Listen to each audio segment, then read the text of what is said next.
தலைவர் மேலேயும் 5000 பேர் மேலேயும் வந்து எஃப்ஐஆர் ஃபைல் பண்ணதா இன்னைக்கு நியூஸ்ல பார்த்துட்டு இருக்கேன். 5000 பேரை வந்து நாங்கள் கூப்பிடவே இல்லை. எந்த மாவட்ட செயலரும் போய் வண்டியை வச்சுக்கிட்டோ இல்லை வேனில் வச்சுக்கிட்டோ போய் எங்கேயும் ஆர்கனைஸ் பண்ணவே இல்லை. அந்த 5000 பேர் யாரு? பொதுமக்கள் தானே. ஒரு தலைவரை பார்க்க வர்றதுக்கான இயற்கையாக வீட்டை விட்டு விளங்கி வராங்க. இப்போ நான் தெருத்துறா நடந்துட்டு இருக்கேன். வீட்டிலேருந்து இறங்கி ஓடி வராங்க ஒரு 100 பேர். நான் தெருமுறை பிரச்சாரம் தான் பண்ணிட்டு இருக்கேன். மக்கள் ஓடி வரும்போது நீங்க வராதீங்க நம்ம நிப்பாட்ட முடியுமா? மக்கள் ஓடி வந்து ஒரு தலைவரை பார்க்க தேடி வர்றது ஒரு இயற்கை.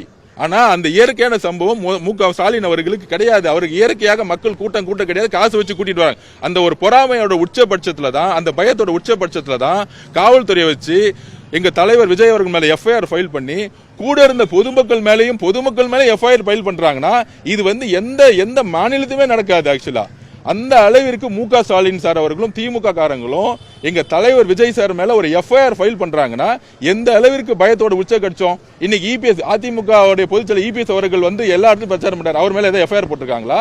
அவர் வந்து ஃப்ரீயா வந்து பிரச்சாரம் பண்ணிட்டு இருக்காரு. ஏன்னா அவங்களுக்கு வந்து இபிஎஸ் அவர்கள் வந்து ஒரு காம்படிஷனே கிடையாது, ஒரு போட்டியே கிடையாது. எங்களுடைய தலைவரை பார்த்து தான் மு.க. ஸ்டாலின் அவர்களுக்கு பயம். அதனாலதான் அவர் மேல எஃப்ஐஆர் போட்டிருக்காங்க. இந்த மிரட்டல்களுக்கெல்லாம் வந்து எங்க தலைவரும் சரி எங்க கட்சியும் பயப்படாது. மக்களுக்கு நாங்க உண்மையா இருப்போம், நேர்மையா இருப்போம், நம்பிக்கையா நாங்க எங்களுடைய பயணத்தை தொடருவோம்.